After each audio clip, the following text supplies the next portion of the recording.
Call to order the Board of Education meeting for January the 27th, 2017. The work of the Wichita Public Schools is to empower all students with 21st century skills and knowledge necessary for success by providing a coherent, rigorous, safe and nurturing, culturally responsive, and inclusive learning community. I am seeing all of our board members present. So, Mike, first item. First item is public communication, but we don't have anyone registered to speak. The second item is a report on the KASB survey. Welcome. All right. We're so happy to have you here, and thank you so very much for doing the survey for us. Well, thank you very much. So what I'm going to do today is walk you through the results of the online survey. I guess I should do introductions. I'm Brian Jordan with the Kansas Association of School Boards, Director of Leadership Services, and I have with me Dr. Doug Meckel and Mr. Gary Sechrist. All three of us work on superintendent searches throughout the state of Kansas as part of our role. And so we conducted what we call characteristic survey as part of your search process. And this is a very important step in the process of defining what are the most important characteristics and qualities that we need to look for in our next superintendent. As we tell boards all the time, when you get into this process, you're going to receive applications or look at resumes that are very impressive, but are the characteristics and qualities there that are the most important for us? And that's what this survey will help you do. It gives you kind of a sense of what the community and the stakeholders of your district are seeing as the most important qualities and characteristics. So you should all have this document in your system there. And the first part of this is really just a breakdown of who all took the survey. So as you look at this, you had 2,510 responses on this survey. And when we go through this, if you start trying to pencil out numbers on some of the other questions, you'll begin to notice that sometimes the numbers don't add up, and that's because people skip questions or they choose not to answer them. But in total, 2,510 people logged onto the survey. And then if you get into some of the other numbers, it's a little bit less. But of those 2,500, there were 38% of those were community members. 27.61% of those were teachers within the district, and then 18% were employees within the district, 5% were administrators, and then 10% were students within the district. So we asked this question at the beginning of the survey just so you get a sense of who's out there taking it. It's not necessarily so we can tag a certain group that says this is the most important thing or this is the least important thing that the board should consider when they look at characteristics. This is just really a sense of giving you an understanding of who logged in and took the survey. I'll also let you know that when you look at these results on surveys, there's always the broad spectrum, and there's always one or two things in there possibly that you're thinking, I wonder what that means, or I wonder where that came from. And you can ask me questions about that, and I don't know because they log in and it's anonymous. So just keep that in mind as you go through this and look at the results. So the next question that we ask folks is, what's the length of time that you've been associated with the community or school district? And so 20 plus years was the largest group, which I think is a great tribute to people who are invested and value their education system here in Wichita. That's a pretty large number, and honestly, when we do this with other districts, it's generally a more even spread across these. So it was interesting to see that your largest group are the people with the most experience with your community and your school district.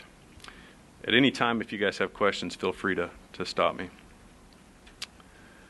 So then we come to the first question, which is indicate your priorities for the identified personal qualities of the next superintendent. So what this is, how this is arranged on the survey is there's just a list of common personal qualities that we frequently hear when we work with school districts on superintendent searches. And so these are kind of those top 8 or 9 qualities that we hear. And so what we do is have individuals taking the survey rank. What's my top priority? What's my second priority, third, and fourth? So the overall top priority that was indicated with this survey was personal strength to do what's right regardless of the situation. And that had 44.5% of the respondents saying that that was a top priority for them. The top one, was kids first personality. Then the second most common top priority was personal strength to do what's right regardless of the situation. So They're looking for somebody that puts kids first. They're looking for somebody that has the personal strength, even when faced with adverse situations or difficult situations, do the right thing. And then the rest of those, there's a pretty even distribution, obviously a much smaller percentage of the top priority. Any questions there? Okay.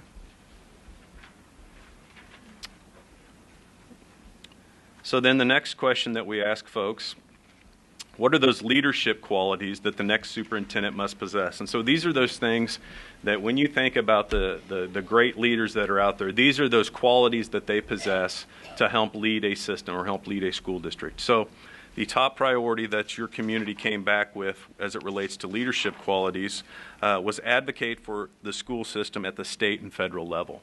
And I think when you look at the open-ended responses, that was a very common theme also that came back in the open-ended responses is we need somebody that goes out and advocates for our kids and our community at the state level and federal level.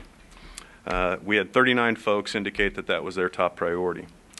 The second top priority is understand and recognize diversity within the district.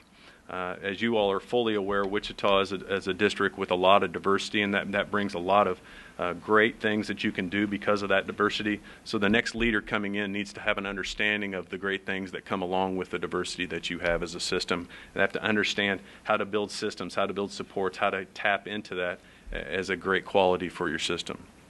Number 3, or the third most common top priority that was indicated by the group, was visionary. It can build and implement a vision for the 21st century. And so that really connects with the vision that we see across the state of Kansas that the state board has established around Kansans Can and preparing kids for life after high school or post-secondary. So we want kids to come out of our system and be ready for college or career.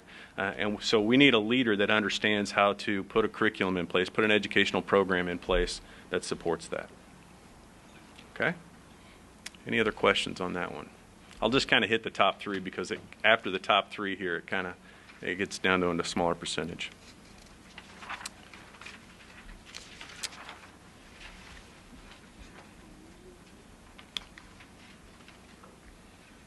So the next question that we ask the individuals is, indicate those experiences that the next superintendent must possess. So this kind of gets into, okay, finding that person that's got the background, has worked in those environments or those situations that really connect with us. And so the top priority was previous experience with the district. When you look at the responses in the open-ended section of this, there was a common theme of understand who we are, knowledge about systems, knowledge about programs that we have in place. So the top priority came out as really look at somebody with some previous experience with the district. The next most common quality that was indicated is up there at the very top, 34%. Previous superintendent experience. That's not uncommon in a system this size. People really feel that somebody's got to have kind of walked in those shoes to have an understanding of the work that needs to happen here. Third most common is experience with business and operations, and that one came in at 29.6%. You'll notice when we looked at other responses in this survey, there was a lot of conversation around budget and finance. Efficiencies was also mentioned in that. So that makes sense why this was also a top priority for folks is the business and operations side of the system. We want somebody that understands how to be efficient in those areas, really leverage those areas to improve our offerings for students. I have a question. Sure. On the other two or other questions, when you pick 1, 2, and 3, then the total points also were pretty close in that. But in this particular question, while the top priorities 1, 2, and 3, as you mentioned, the total points were under 2, 3. Only one of those overlapped, whereas in the other they all overlapped. Can you kind of talk about what significance that might mean, or what that total line is there for? And well, that total line, and again, you get into people possibly skipping. So if you go up to the very top up there where it says, under the question, it says from the list below, it says answered 2,060, skipped 450. This is a question where people likely skipped prioritizing some of those. I guess what I'm asking, maybe let me just more. So as people pick a first, second, third, and fourth priority, then they're scaled scores in order to create this total. Sure. So if more people picked that it was a priority that something was a priority, even if it wasn't their top priority, was one of their top 4 priorities, then that would raise the scale of the entire row for that item. Is that true? So, for example, when we look at experience with diverse socioeconomic demographics, the total score for that is 1452 if you go all the way to the side. Is that the number of people, or is that a total based on That's a total of if it was score? picked as a first, second, third, or fourth priority. Okay. So it was that picked means as any one of the 4. A lot of people picked that as more people picked that one as one of their priorities. But not necessarily their top priority. But not necessarily their top. So That is correct. In all the other ones, that total was very similar To the top priority. but in this one, it's a bit different. Right, so that was a there's priority, some- but not that top priority. So there's some message there from our community maybe that those are priorities, maybe not their top priority, but it is a priority to them to consider along with these other top priorities. That's a good insight, yes. Okay, thank you. Any other questions on this? Okay. So then the last part of the survey was list the top 2 critical issues the next superintendent must understand about your district in order for them to have a successful start to their superintendency in your district. And so this is really more the open-ended type questions. And they get to respond with 2 critical issues. The reason we ask this question is it really gives the Board of Education a sense of, okay, what are people viewing as the next steps or the next areas of work for our system? But this is also great information to hand off to the next superintendent coming in for them to have a sense of kind of the lay of the land out there, what are concerns, what are challenges that the stakeholders are communicating to us. So what we did is we went through and we tagged the open-ended responses to what were the most common themes, and then I added in here some of the common response themes that we had here. So the categories that emerged from the responses, I should back up there for a second. We had 1,761 people give us a critical response, and then 1,656 people gave us a second critical issue. So people could give up to 2, not everybody gave 2. Obviously, if we had 2,500 people take the survey, we didn't have all 2,500 give critical responses here. So when you look at the open responses, categories, and data, so the categories, this is kind of that qualitative work that you do. You start looking through the responses that are given. What are the themes that emerge from the responses that were given? So the categories that emerged in your open responses were, one of the categories was around communication, cultural characteristics, and leadership qualities. So that's a way to describe really the culture and climate of the system. What are the qualities that the leader needs to understand and possess to be successful in this culture and climate that we have here. The next category relates to educational programming. Educational programming relates to your curricular offerings, your schedule, your school day, extracurricular activities, co-curricular activities. Those are all things that are encompassed within an educational program. Human capital, development and support really gets to those things that were tied to staff, professional development for staff, communication with staff, support for staff. Resource district operations was another category that emerged. That's really all around funding, efficiencies. Those are things that would fall into that. Student success factors, this is where we saw responses where people were talking about specific student needs, understanding the situations that our students come from, understand that these are needs that our students have. Those were the types of things that we saw in those categories. Then no category, there were a handful of things that really didn't fit in anything. They were just again, I can't give you an understanding of what they put in there, but they were just kind of things that were out there. So then as you go across this category abbreviation was just that's just how I coded it as we went through and tagged these responses. So the far right-hand column here, I tried to give you the common response themes. And again, as you look at these categories, there's the whole spectrum in there. And on this first one, communication, cultural characteristics, and leadership qualities, we saw a lot of responses that related to understand that we're a diverse community. That's an asset for us. That allows us to do some specific programs. But also in diverse community, there were responses on the other end of that spectrum of we're a diverse community that creates challenges for us, that makes things more difficult for us as a system. The next leader has to understand that. Increasing socioeconomic challenges was a theme that we saw in these responses that fell into this category as well. So that one's fairly self-explanatory. The responses given were, it's becoming increasingly difficult in our economic times to make sure that students remain the priority, that our community needs to continue to find ways to bring jobs into the community. Those were the kind of things that tag into that increasing socioeconomic challenges. Collaboration with the community. We saw in the open responses there that folks want the next leader to collaborate with the city, collaborate with the community at large, and make sure that the school district is really staying connected and in sync with that broader community. Then these next ones are really kind of personal leadership qualities that you have to possess as a leader to be successful in this community and in this culture. Be willing to listen, be willing to advocate, understand the cultural challenges and differences within the community and district, and those were the desired leadership characteristics that really emerged when we tagged those categories. That pie chart down there at the very bottom just shows you the percentage of open-ended responses that were tagged with the cultural communication. That number's kind of small, but 19% of the total responses that were given. So there were 3,417 critical issues given. 19% of those were tagged with the cultural communication, cultural characteristics, and leadership qualities. Okay. When we talked about educational programming, a common theme that came out in this were some concerns over elementary scheduling.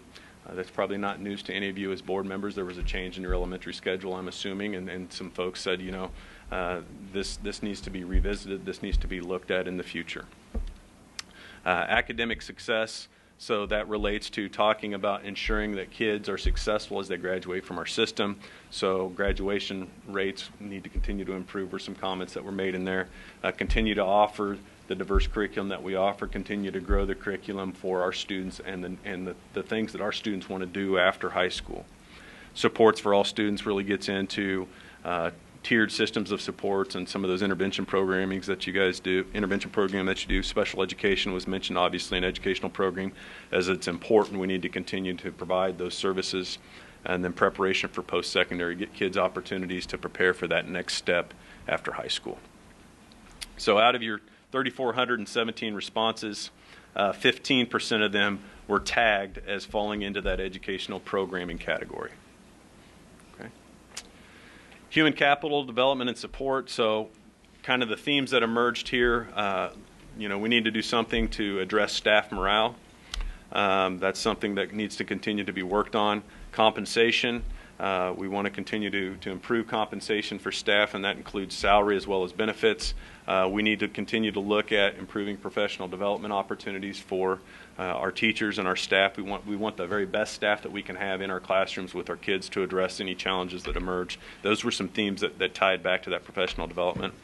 Accountability around quality evaluation systems were a couple of themes that were also in this, and then there were several responses related to workload. We're being asked to do more and more and more as things evolve in the educational world, and that's a challenge that we need to look at as the next superintendent comes in.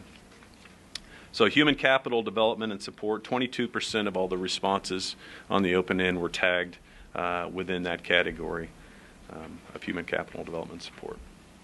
Any questions so far?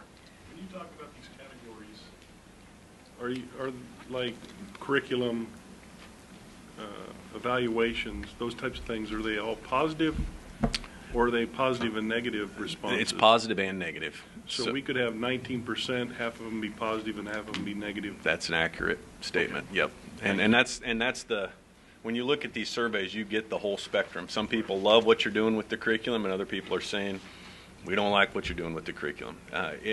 So I just tagged it to let you know, here's the things to look at. And again, you can't let a single response totally sway your view of a broader area, because you're going to have people on both ends of that spectrum. Sure, correct. Okay. Thank you. Mm-hmm. What was the percentage in communication culture, that first category? 19% of the responses were tagged with that. So then resource/district operations was the next category. That one's pretty self-explanatory. What we saw here was people talking about we need more funding for schools, our budget's tight, We need to continue to enhance and improve facilities. There were some comments in there around transportation. As I'm assuming with your district, as with most districts, they've had to scale back on some of the transportation due to resources. So those things came out in the survey, and that's pretty common. There were some comments made related to food service. Continue to look at improving the quality of the food that's offered there, and kind of on a more lighter note, a lot of times that's a student response in the surveys, and we had a lot of students take this survey as well. Students are always wanting that food service to be improved. But those were the things that we saw in the resource/district operations category, and that actually had 31% of the total responses related to resource and district operations. I'll be honest with you, probably if you squeeze that down even more, funding was the biggest share of that 31%. We need more funding for our schools. Funding is tight, budgets are tight.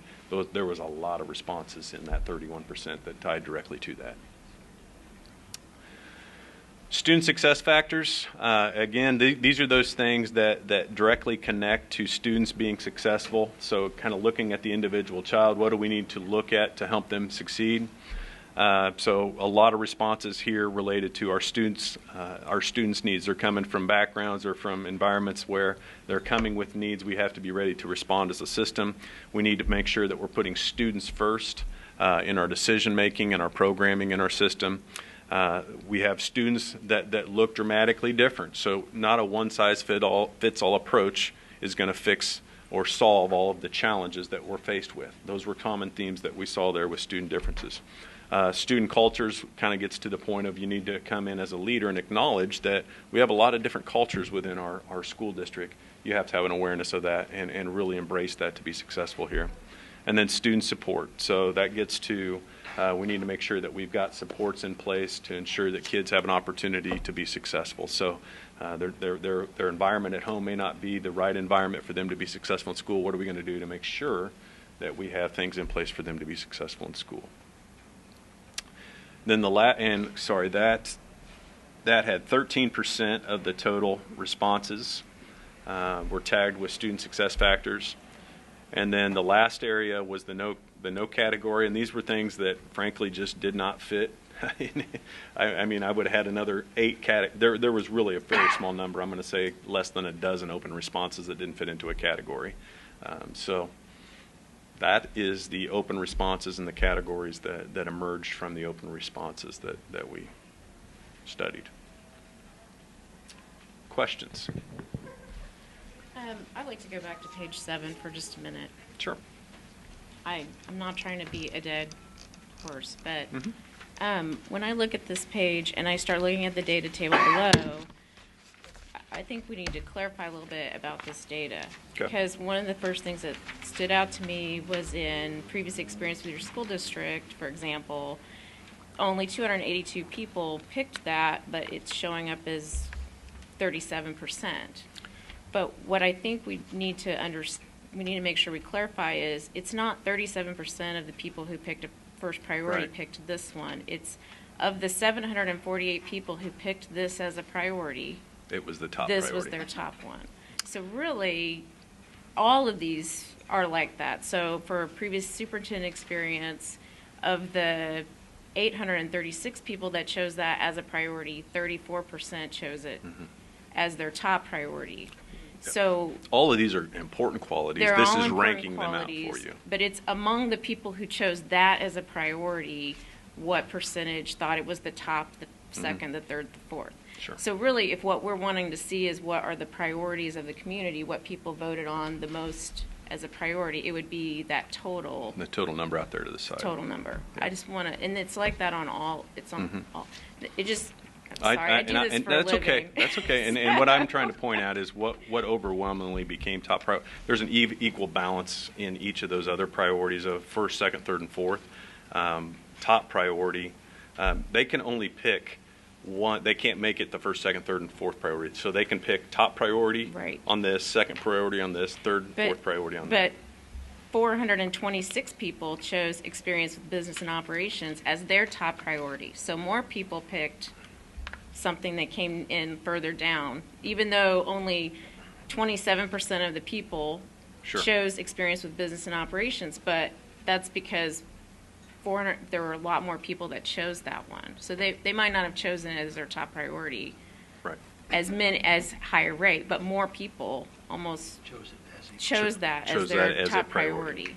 So we have to be really careful when we interpret the data to make sure it's telling us what we Right. think it is. I just want You, to. you have to look across and that total is an important piece of it as well, what you're talking about Right. there. A lot of people, if you go through those four, experience with socioeconomics, experience with curriculum, business and operations, and political advocacy, those are really the top four chosen priorities. They just may not have been the top priority of Right, of or the people. of the people who chose that. Right. So of the people that chose previous experience with your school district, most of them thought that was top priority. But Right. fewer people chose that as their right. priority than some of the I other am in priorities. complete agreement with what you're Okay. saying. I just yes. want to make Yes. sure we're really clear. Yeah. It's the reason I know the reason we did this is because it's really important for us to hear what our Mm-hmm. constituents think. And so I just want to make sure I understand it. Thank you. Yeah, so another way to frame what you're talking about there, Joy, is of those four that I'm highlighting up here: experience with diverse socioeconomics, curriculum instruction, operations and business, and then advocacy at the state level. More people chose those as priorities, but not necessarily the top priority. Okay? Other questions?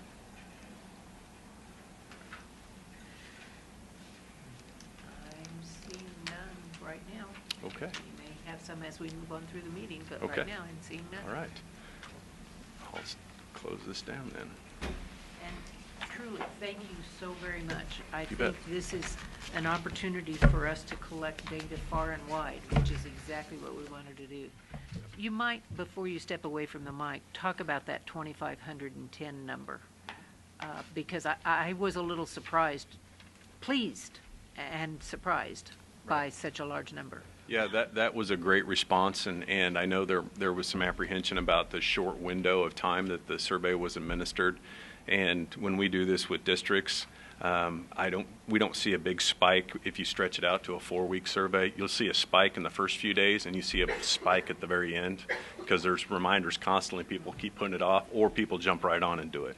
But that's a very good response for 50,000 students. I feel that's a very good representation, especially with the percentage of community members that you had responding to this. I really thought that was positive. Absolutely, and I think because we had such a good response, that puts the onus on us to make sure we include this data in our profile for our next superintendent. Absolutely. Yep. Okay. Again, thank you very much. Next item, Mike? Next item is superintendent. Okay, and we, just to kind of start our discussion, I've asked Mike to be at the computer to kind of drive our computer for us. We have the information now from the Kansas School Board Association. We have gotten the information from Mike Casterly with the Council of Great City Schools, which is the information that we gave as board members and where we lie. And there is the piece of stakeholder meetings that I know all of you have been meeting with people in your communities and your districts and having meetings. And I've been trying to meet with a lot of our internal stakeholders because we have those three pieces of data, and all three of those we want to collapse together into the best profile that we can develop for our superintendent.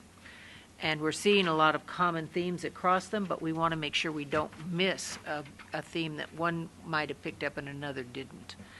So with that, I would like for us to kind of report out on what kinds of things you have seen as you've talked to your people in your district and your organizations and family groups or whomever you have gone out to visit with.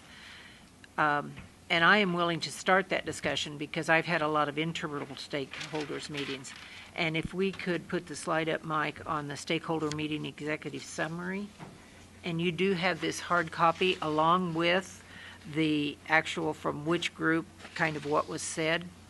But the summary here, it's been categorized across all the groups. How many times did we get a response of something? So that credibility and honest was mentioned by 46. What happened in these meetings is I had a big meeting, and then I would break them down into small table groups, and the table groups would then all be counted. And so the reason there were 14 meetings, the reason you get 46 is because we had a lot of table groups. And so that tells you a whole lot of the people in all of the meetings felt like that was a very important thing for us to make sure we include as a personal characteristic with our superintendent. Approachable was next. Integrity, that they be an excellent communicator, that they be transparent and a good listener, student-focused, personable, and then a passion for education, and then the others drop down below, but you can see what they are. Under professional characteristics, the pieces that rose to the top was they felt very strongly that they needed to be engaged in a teaching experience, that they'd been in schools, that it wasn't something that, and actually with having to have in this as a state requirement in Kansas, that they have to have a current district level certification. That's one of the requirements of that certification as well. Budget experience, and I think that correlates with the survey from KASB. That was a very important piece for them. They recognized that we are in budget crisis, funding is a problem, and they felt like that was important for us to make sure we included. They also felt like they needed some large district experience. There, as you look through the actual responses, you'll see that many times it's mentioned superintendent or assistant superintendent experience, but in bigger sized districts. Working with diverse populations, curriculum systems, being an advocate, which ties right to this whole piece of going to Topeka and so on that we're seeing, was important to them. And then the others fall below that. So I'm kind of giving you the ones that have 20 responses or more, which is more than half or more than of each group in each meeting. The third issue that we kind of discussed, and this is the one where I would break them down and they would not only work in table groups, but we would get feedback and actually talk about it after the table group work. Again, the primary issues came to the top of budget. Budget is a theme that I heard in every meeting, that they have to have experience with the budget. There were, and I met with quite a few teacher groups, and so obviously teacher and staff pay and came up over and over again, and workload came up, and ways to support staff. And as the new superintendent is chosen and brought in, there are suggestions that are made that we certainly want to pass along to that superintendent, because this is one way that they can begin to think about, what do I need to do? How do I need to move out? Who do I need to talk to first as they begin to look at that? Morale was mentioned specifically 20 times, but I can tell you it was an overarching theme in every discussion that we had. They were talking about morale in different kinds of ways, and it seemed to be pervasive across the whole levels, like at School Service Center or in AMAC and the data center, as well as with our teachers. So it was pervasive across the district. The length of the school day and calendar, which that issue I know is being studied now in the calendar committee, but that came up very, very strongly at the elementary level. They want it changed back, and the other levels weren't as animate, but they certainly could give me a half a dozen reasons why that needed to be looked at very carefully. The curriculum and materials, the fact that they supported MTSS, and again, I think that was pretty pervasive across all of the themes, but then they started talking about the curriculum pieces and having an understanding of how things tie together. And Marzano obviously was brought up some as well. Employee retention, recruiting and retention. There is there is a very much an awareness out in our district that the colleges aren't producing the same number of teachers that they used to, and that we need to figure out, and our morale's down, so we need to figure out how to begin to retain our employees that we have and not let them slip away from us. Demographics and diversity and the mental health and behavioral issues. That mental health and behavioral issues with teachers was very strong, because as at the state level, they kept saying, as things are cut at the state level, we get more and more kids with greater needs all the time, and it's coming into all of our buildings, not just one or two. So that's a summary, and I certainly would stand for questions if you have questions.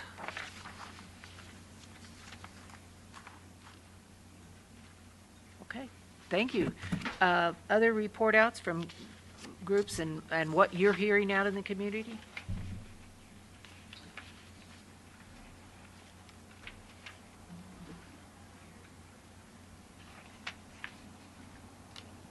Gosh, we're quiet today.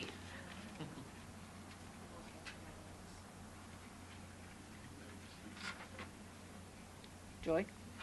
All right, well, we've talked about this a little bit, but on the 19th, Cheryl and I met with District 2 PTO and site council leaders, and I think their findings were very similar to the ones that you mentioned in your report out from other stakeholders. Parents were specifically concerned and mentioned some things that you didn't mention around there were some class size questions about if our class size is growing or not.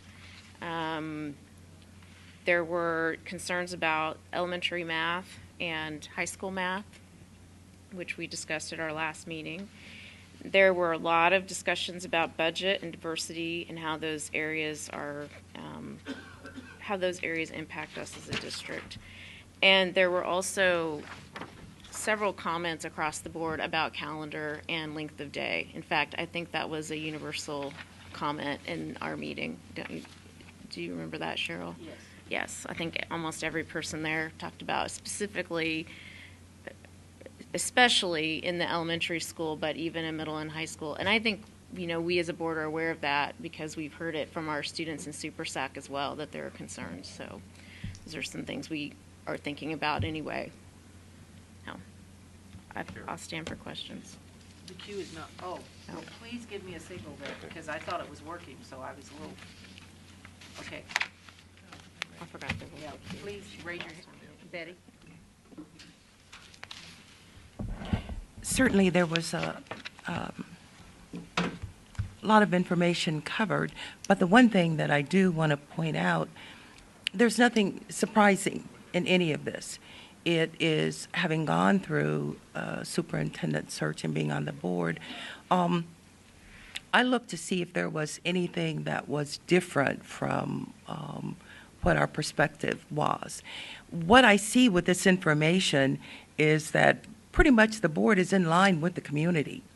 These are issues that certainly we are concerned with, aware of, have probably addressed in some form or manner. So if anything, I see this as an opportunity to confirm that we are poised to move on and make this decision, because we are pretty much in line with the community, with the stakeholders. In the meetings that I had, there was nothing that stood out or went against the pretty much opinion of this board. So I'm appreciative of all those that have provided input. Nothing is glaring, and I'm pleased with that. So with that being said, I think we're ready. Good. And I think I could second what you said. I heard a lot of interesting information, and I think the meetings that I held were important because it really gave people a voice to be able to be heard. And I think that's probably more important than anything that we can do, is just, as you talk to people in your communities, as Joy had her meeting, people can be heard. That's important. Okay, Anything else that anybody wants to report out before we move on? And please signal me since the queue is not working. Okay, the next piece, we have the Kansas School Board Association survey results. We have information from stakeholders and community that we have collected. And the third piece is our piece, and you have the full report from Mike Casterly from the Council of Great City Schools. And what I did with the full report, back in the report, he lists his major questions, which are political, financial, emotional, the direction of the school system, and the specific challenges of the school system. And then later in this long 7-page report, he lists those out. And what I did was go into that. If, Mike, you could bring up the draft superintendent profile, and pulled out the information from the big report and dropped it into, reduced the words but left the content and put it down on this sheet as a draft. I then sent this so that you could take a look at and give feedback. I did get feedback back from you. Joy was excellent in sending me quite a few things that just added to the report. The one you have in front of you and the one that's on the screen is the latest draft, and that's all it is a draft.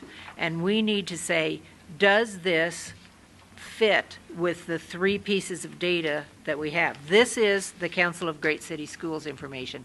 But did I forget something? As you've looked at it, have I forgotten something? Lynn? Does this include the feedback that we got from the survey? KASB? It does not. It does not. This is simply a summary from Mike Casterly. So we need to look at the survey data from the School Board Association, and we need to look at the information from our stakeholders and say, is it in here? Is it included? Yeah. Did you have a question, Jeff? No. Okay. Just thinking. Just, okay. I just think that what you have here is a combination of everything that we've heard. But when I put this together, I didn't have the other data. data. I understand that. Yeah. I understand that, but what we've heard today from you and the stakeholders, from what we heard from KASB, it fits. Good.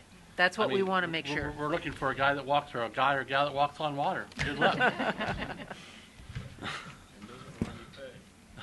You walks on water and takes little pay. That's correct. There you go. Joy? I agree. I thought as I was reading through this again last night, it's very close. And that's really good. There were a couple places where I would maybe tweak to include some things that community specifically and stakeholders specifically spelled out. One was, while we talked about the budget a lot, in paring this down and trying to get it to 2 pages, we sort of lumped budget and characteristics. We sort of lumped budget in with a bunch of things. And I think it deserves its own bullet point in discussion about what we expect in the experience. And I don't want to wordsmith that right here unless you want to, but I feel like it needs to have more importance in the characteristics section after especially hearing what you said about the comments. The second one, I will wordsmith. Where it says possess the ability to communicate effectively, I would say communicate and advocate, because we heard the community say they want someone who's an advocate. And I think using that word in really helps. That's really what we mean. We want somebody who can advocate. So let's put that word in there. There are 2 things I think that aren't in this profile that I think would be fair for us to discuss. One is we didn't talk about a challenge of the longer day.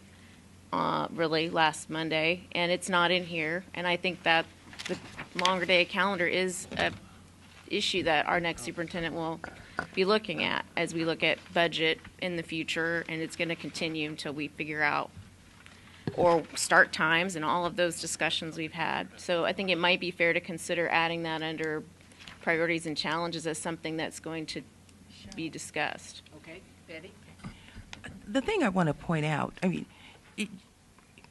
you get into some specifics How is this superintendent going to address budget?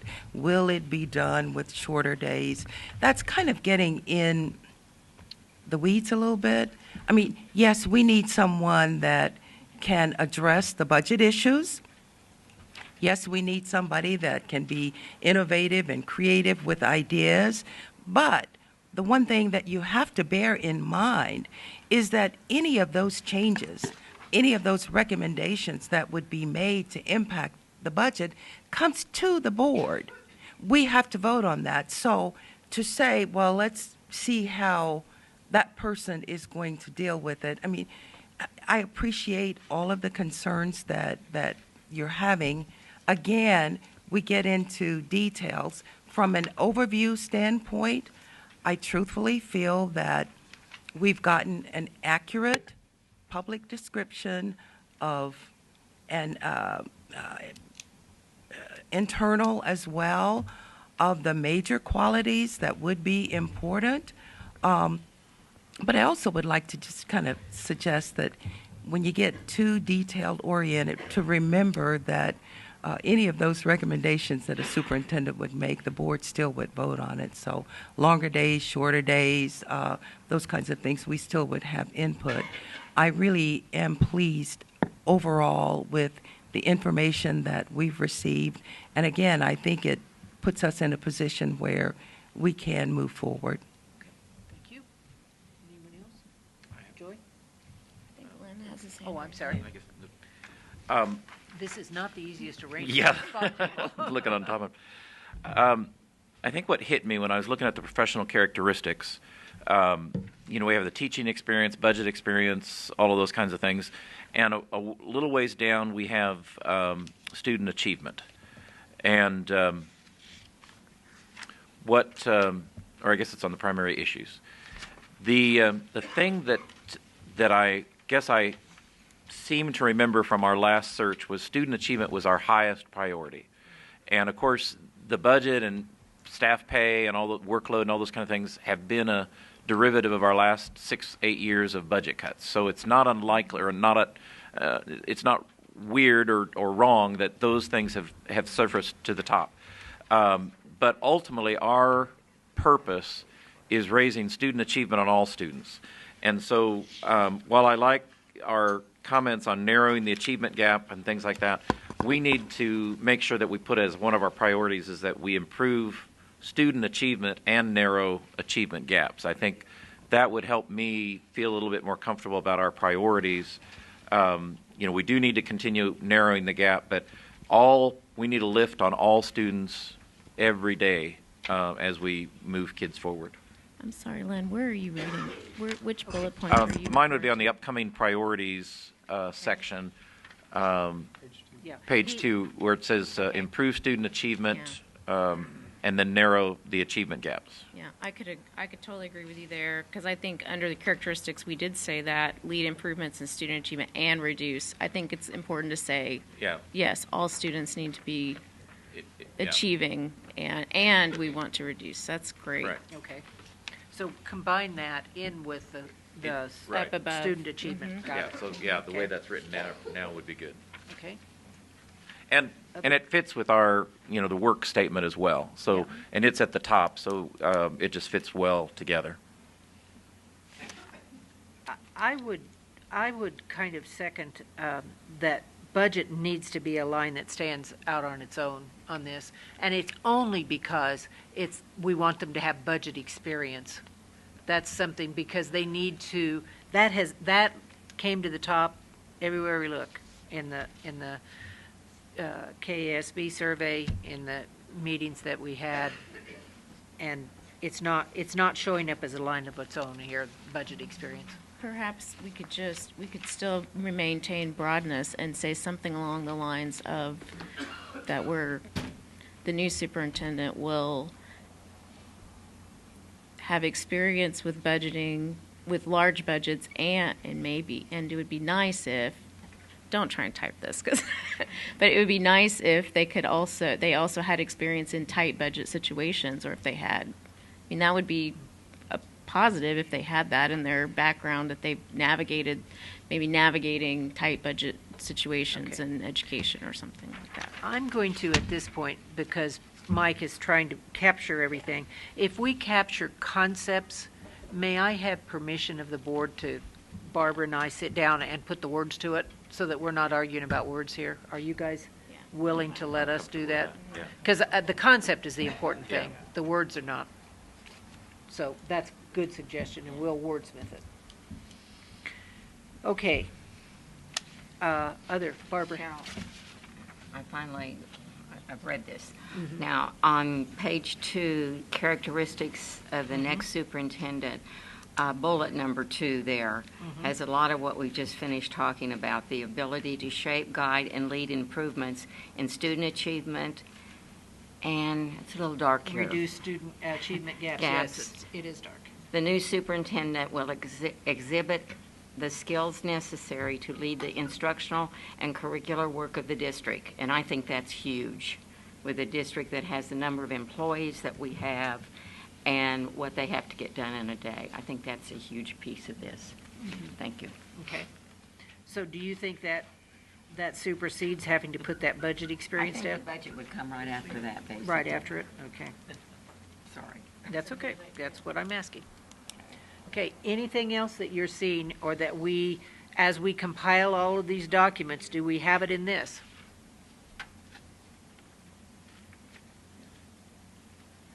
Okay.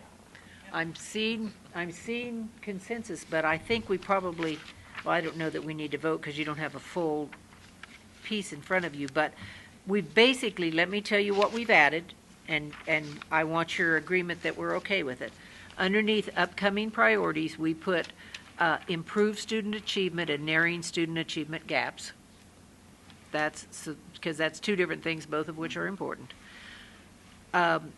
Underneath the characteristics of the new superintendent, we're going to add a bullet, which would become our third bullet, that talks about budget experience with large budgets and in tight budget situations. Obviously, that's going to be wordsmithed a little bit. And down close to the bottom, the fourth bullet from the bottom, we're going to add communicate and advocate effectively. Are you all okay with those changes? May I see a show of hands that you're willing to accept this and allow me to wordsmith it? Barb, are you willing to do that? Yes. Okay. The vote is 7-0, and we will have this ready by next week so that we can send this out with the application for our internal candidates. Is that our intent? Okay, very fine. Thank you. That went. Thank you. You guys were a huge part of that. Thank you to KASB, the superintendent, or School Board Association in helping us with this whole process.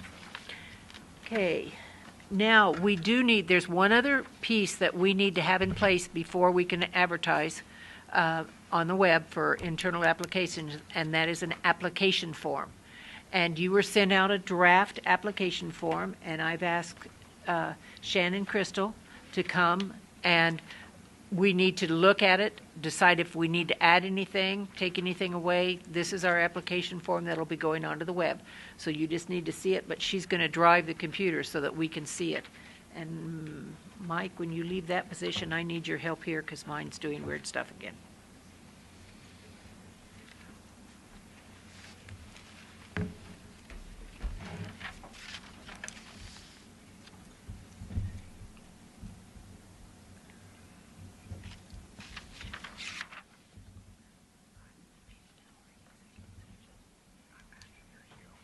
Thank you.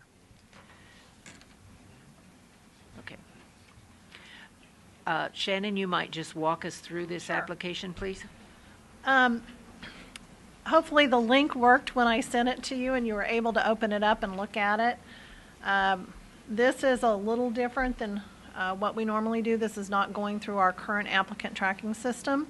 I will tell you the reason why, because you won't get very many people to apply. It's very, it's a very, I shouldn't say that, but it's a clunky system. And we're looking at doing something different in the future. But it also asks for a great deal more information than would be necessary for an internal Right. candidate making Right. application. So Right. by streamlining, it'll give you guys the basic information plus the resumes and other requirements to be able to. so to this analyze. is going to allow you to screen people initially, I believe, and get the information that you need. One of the next section is the education and licensure section. And we have created it so that people can upload their license, their transcripts if they so choose. You can make any of these fields a required field. I have not made them a required field. Partially why I haven't made them a required field is, for example, if you require a district level license and somebody can't upload it because they're in the process of just applying for it, that would knock them out, and maybe you don't really want to knock them out because they're working on getting it. Okay, and I need some clarification. I know, John, you talked with the State Department about the I know Kansas has a requirement for current district level certification for a superintendent. Is there any flexibility in that? If they were an individual that had a similar endorsement from another state, then there's the opportunity for some reciprocity there. If they do not have it in any capacity, then no, you could not, they would not be able to serve as the superintendent. Okay. Even if they were working on it, they have to actually have a license or a license that we can accept from another state? That's my understanding. Okay. Do we need to put that on Lynn. the profile? I think I we don't- need to put it somewhere. Yeah, we don't have that on the profile. We've got the preferences for a candidate about urban setting and possess a doctorate degree, but we might want to just say that we require a district certification.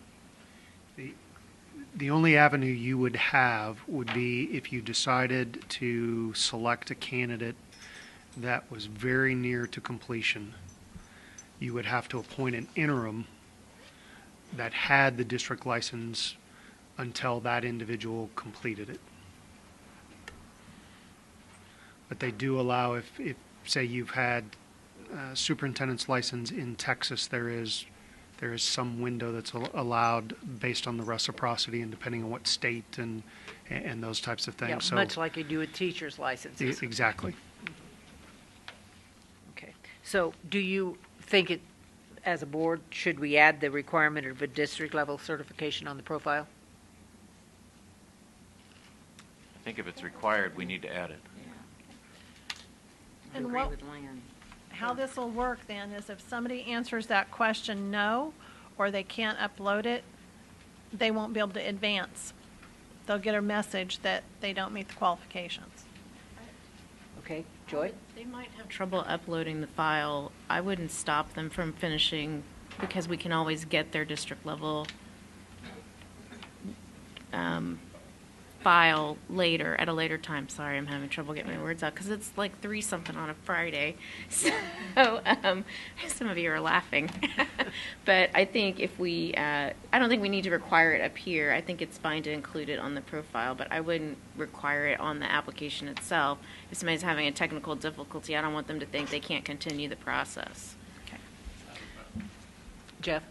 In the last superintendent search we did, I don't remember ever seeing an application at all. That's because our headhunter firm. Oh, that's Yeah, right. they We did have it. headhunters. See, we're doing a lot of work that a headhunter we're saving search would money. do. Okay, thank you. Uh-huh. Okay, continue. So And- I think we heard that you don't make it a required field. Okay? I would suggest that you think about, at least on that question, then putting next to it that is required for the position. Yes. Because if not, what you're going to find is you're going to have individuals that won't meet that qualification that will apply, and then you'll have to go back and follow through. But I think it doesn't stop them, but at least put next to it that this is a district level license is required. So we could just add that as a statement? Yeah, just put it, do you hold a district level license in some capacity? You could put this is required for the position or something to that effect. Also, Shannon, on the page before they come into this application, is the district profile that we create also going to be available for them at that point? I would anticipate that we would either link it to this or whatever. So before they apply, they can look at the profile, it'll be there, and then here there'll be a statement that says, so it'll be pretty obvious. If you can't read that and get it, then you probably should be our superintendent. Yeah, I would hope that we would have the profile, our work statement, that they get the work statement, and that's not as critical for internal people because they see it, but I still think that's a good idea. Yeah. And then the profile, because that's our mission. Experience is the next category that we've asked for, where they can list all of their previous positions, reasons for leaving. I just Go have a ahead. question. Is it an either or did they have to put their resume up and also fill out the stuff at It's the bottom? optional for them to drag their resume or put it in there. Can we make that a little clearer? Because I thought when Okay. I read this, you had to Okay. do both. Sure. So, Do we not want a resume? I think I want a resume. then Yeah. do we really need the work experience piece? Because that should be on the resume, right? The work Your experience. work she experience said- should be on your resume, I would so. see a resume, then I would see all this other So stuff. Yeah. what we can put under work experience is that optional if you uploaded your resume. You want me to do that? Yes. Okay. Yeah, because I think a resume gives us all this information, or it should. I say we make it a little bit simpler than that. I mean, if we've got a person that's applying to be a superintendent of schools in Wichita, and they don't have a resume, we probably don't want them. I mean, I hate to say that, but, you know, I try and keep it simple, and, you know, I Okay. knock out the work experience and say, upload your A resume. resume. Okay. I mean, you know, Thank you. We'll just do that. That's easy. I That'll think- make it Oh, shorter. wait a minute, Barb has a question. Okay? I think the resume is very important. Okay. I mean, if they've been a superintendent for 10 years and you see what has happened and you'll be able to pick up on budget or whoever, I think the resume is huge. Okay. In my opinion. We'll just take out we won't make them fill out all the other stuff. We'll just tell them it's 'Cause required. that tells us where they've been. Okay. Okay, very good. And then the next category is references. And when I looked at this, we don't have a number on it. I mean, I couldn't see that, I mean, how, I have 4 to 6? I didn't notice that. Is Yeah. that how many references we want, 4 to 6? You can add the page number. This is page 4 of 6. That's page 4 of 6. Oh, Now, okay. They can continue adding as many as they want, but I could limit it. How many references do you want? Minimum of 3, right? Yeah. Okay. here again, I we've got a spot that we can upload references. Uh-huh. I would think that personal written references would take precedence over me filling out. I got friend Joe that works over here and on this and that. I would think that we would want written letters of reference, not from the person applying. Okay. You want letters? If they don't have that, again, Okay. we probably don't want them. So delete the typing in names Yeah, and just require the letters of reference. exactly. That's how I would see it. Do we Okay? want a minimum of 3, or do we just want to leave it open? I'm okay with I 3. think we leave it open. Can we say a minimum of 3, and that way they at least give us 3? I don't care. Are y'all okay with If they that? have 5, they are welcome to give me all 5, but I would like to see at least 3. They can't come up with 3 people. That's telling. They will. Oh, yeah. Okay, are we all okay with that? Minimum of 3? Yeah. All right. Okay, and then we asked some kind of standard questions.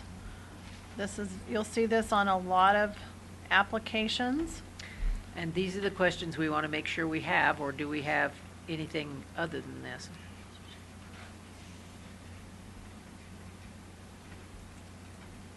asking the question, are you related to 259 employee?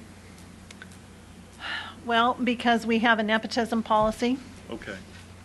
so Well, there's a lot of people that are married in the district, and there are. but you can't be married to the superintendent, is what you're saying. Well, we Well- just have to understand it so that we Yeah. can manage that. Yeah, If they're- I mean that's the main thing. I mean, it's just you can't have somebody reporting directly to you that is a close relative. So, you know, John couldn't have his wife on DLT, but she could be a teacher in our district. Because We would just need to know it. the supervisor, actually, the principal would supervise, but you need to be aware of it. Okay. It's not a It's not a knockout question, knockout no. question, No. okay.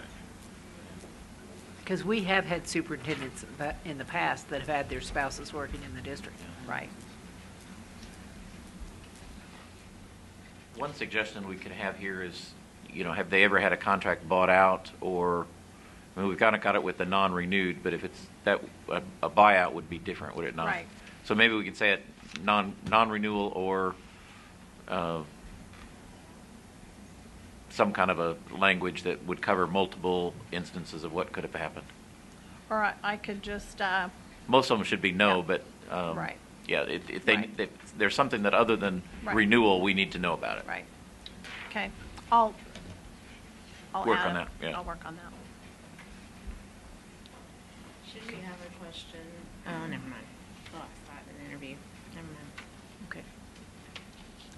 Okay. And then we submit. And then they submit their application, and then they end up getting an email from Cheryl thanking them for submitting their application. That goes out automatically. Okay. Are we okay with this? Do I hear a motion that we allow Shannon to go ahead and get it ready for us so that it's ready to go out next week too? No, we just have to have consensus on it. Okay, good enough. This will be ready. Can you finish and make the adjustments? I will. Thank you very much. you. Appreciate it. Okay. I think that's the work. We have our profile about ready to go, just with a little wordsmithing. We have our application about ready to go, just with a little wordsmithing. So we're ready for our next item, Mike. The next item is executive session.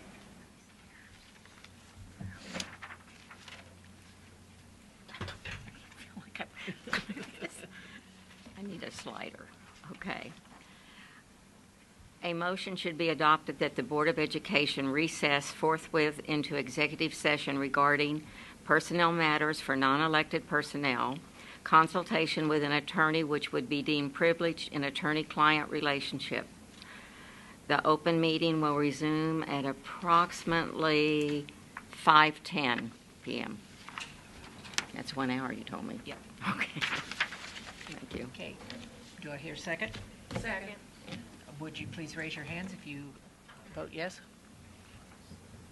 That's 7-0. We're adjourned to executive session. It's down this, what?